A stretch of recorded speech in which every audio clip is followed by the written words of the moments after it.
શું કે કોઈ મસ્ત લખ્યું છે કે જો પોતાના ભવિષ્યનું ઘડતર કરવું હોય ને તો શું આપણી આદતોને બદલવી પડે છે ને આદતોને. કેમ કે આપણી આદતો જ આપણું ભવિષ્ય નક્કી કરે છે. સમજાય ને? આપણી અંદર રહેલી શું આદતો જ આપણું ભવિષ્ય નક્કી કરે છે. સમજાય?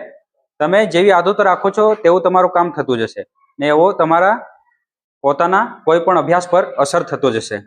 હવે જો એક સિમ્પલ સ્ટોરી છે. જો એક શિષ્ય હને અને એક ગુરુ.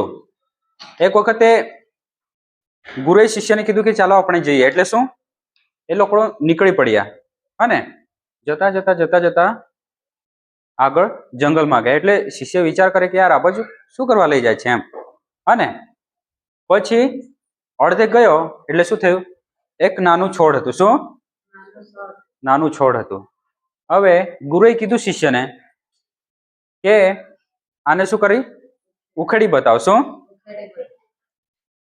તો નાનું હતું ને, કુમળું છોડાવે ને નાનું, તો એટલે શું શિષ્યએ વિચાર કરે યાર આ તો શું કે છે ને, નાનું છોડ તો ઉખેડી નાખાય ને. તમને બી હું અત્યારે કહું કે આ બાગમાં છોડ ઉખેડી નાખો, તમે બધા કાઢીને ફેંકી દેશો ને. એટલે એવી રીતે શું એને પણ ઉખેડીને ફેંકી દીધું. એટલે પછી ગુરુએ શું કીધું? કઈ નહીં કીધું કે બરોબર છે એમ. ખાલી એને માથું હલાવીને આગળ ચાલવા કીધું કે ચાલો જરા આગળ જઈએ.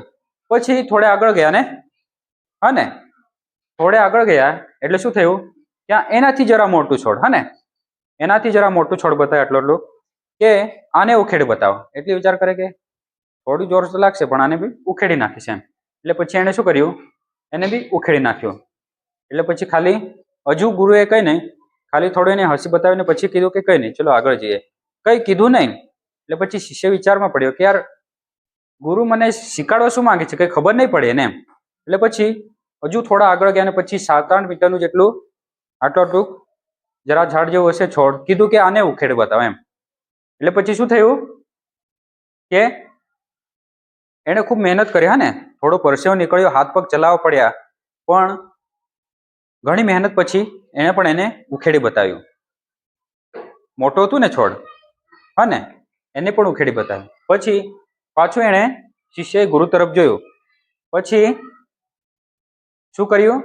ગુરુએ પાછું કઈ નહીં કીધું. શું કીધું? કઈ નહીં. ઉખેડ્યું ને કઈ નહીં હા ને. ત્યાંથી થોડું આગળ જવા કીધું. પછી આગળ ગયા, થોડા આગળ ચાલ્યા ને પછી એક મોટું એકદમ ઘટાદાર મોટું ઝાડ હા ને એ બતાવ્યું. પછી શું કીધું? હવે આને ઉખેડી બતાવો.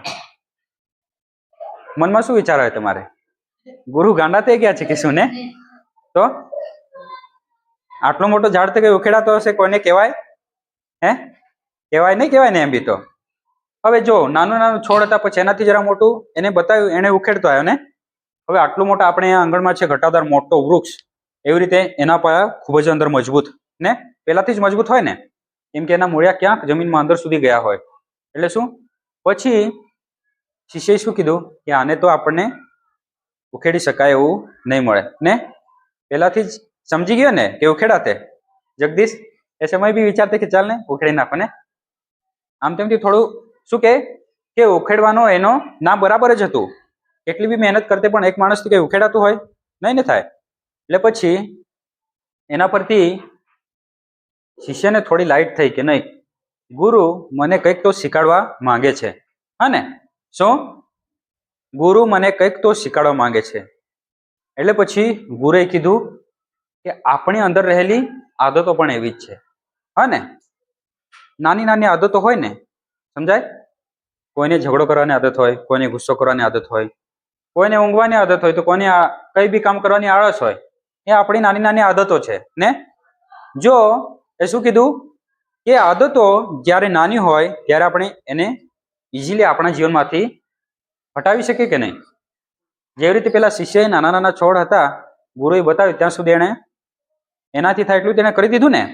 પણ એ જ આદતો જે આપણી અંદર રહેલી છે કુટેવો, એ જો મોટી થઈ જાય સતત એ જ રીતે આપણે ચાલીએ તો પછી મોટા થઈ પછી એ કાઢવા માટે આપણા માટે પણ કેવું છે થશે?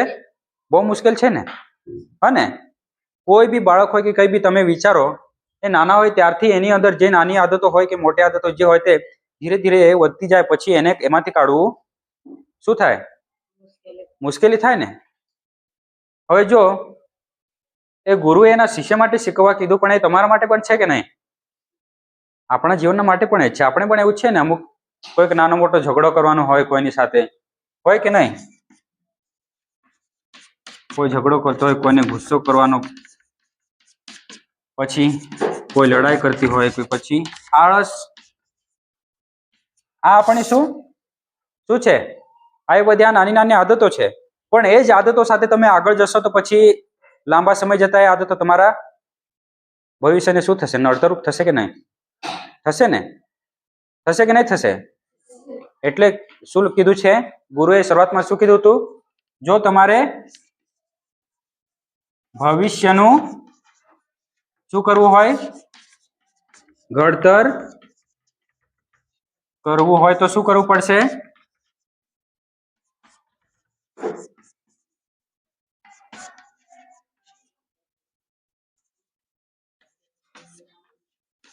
આદતોને શું કરવી પડશે? અને જો તમારા ભવિષ્યને તમે બદલવા માંગતા હોય તો તમારી આદતોને બદલવી પડશે. કેમ કે આપણી બદલેલી આદતો જ આપણું ભવિષ્ય નક્કી કરે છે. જેવી તમે આદતો રાખશો તેવું જ તમારું ભવિષ્ય રહેશે. રહેશે કે નહીં રહેશે? જો તમે સારી આદતો લઈને ચાલશો, સવારે વહેલા ઉઠવાનું હોય કે પછી કોઈની સાથે ગુસ્સો નહીં કરવાનો હોય, મારામારી નહીં કરવાનો હોય, ઝઘડો નહીં કરવાનો, એ નાની નાની આદતોને અત્યારથી ટાળશો, એને સાઈડમાં રાખીને ચાલશો, તો એ જ ભવિષ્ય તમારું નક્કી કરી શકશે. કાં તો કદાચ એ આદતો સાથે તમે જશો તો પછી આગળ જતા કેવું થશે? જોયું ને, મોટું વિશાળ ઝાડ, એ વિશાળ વૃક્ષ જેવું શું થશે? આ તમારી આદતો થશે. પછી એ આદતોમાંથી બહાર નીકળવું શું થશે? સહેલું થશે? છૂટકો જ નહીં, બહુ અઘરું થઈ જાય. એટલે શું? અત્યારે બી આપણી પાસે સમય છે ને? સમય છે કે નહીં?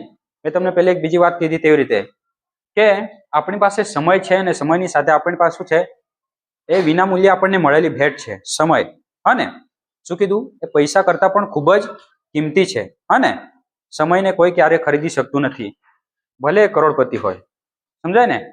સમય છે ને આપણને શું છે? મફત આપેલી એક દેન છે. અને કિંમત વગર મળેલી છે ને, કે ભાઈ સમય કોઈને ખરીદીને લીધેલો છે કોઈ હજુ સુધી? કે ચાલો આજે મારા 12 કલાક પૂરા થઈ ગયા, ચાલ ને મારે આજના જ બીજા 12 કલાક જોઈએ, કોઈ લઈ શકશે?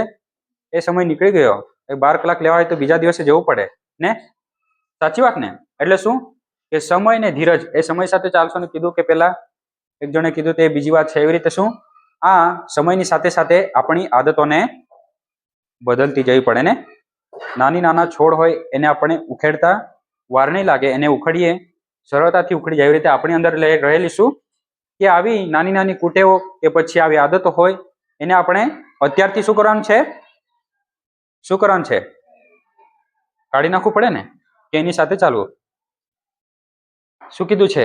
ભવિષ્યનું ઘડતર કરવું હોય તો તમારે આદતો બદલવી પડે. કેમ કે આપણી આદતો જ આપણું ભવિષ્ય નક્કી કરી શકે છે ને? સમજણ પડી? શું શીખવા મળ્યું? હે રાહુલ, શું શીખવા મળ્યું? કંઈક કરવું હોય તો પછી બદલવું પડે ને પોતાની જાતને. છોકરીઓ, આપણા વિચારો તો બદલવા જ પડે, પણ એની સાથે આપણી આદતો પણ બદલવી પડે. કેમ કે આ આગળ જતા આપણને નડતરરૂપ નહીં થાય, એ અત્યારથી આપણે એની કાળજી રાખીને કે એનું ધ્યાન રાખીને આપણે પોતાની જાતને જોવું પડે કે નહીં, આ મારા માટે બરોબર નથી. હું વધારે પડતો ગુસ્સો કરું છું કે પછી હું વધારે પડતો આળસ કરું છું કઈ કામમાં, એ આપણને ધીરે ધીરે ટાળતું જવાનું. તો પછી આગળ જતા આપણને શું ઉજ્જવળ ભવિષ્ય દેખાશે.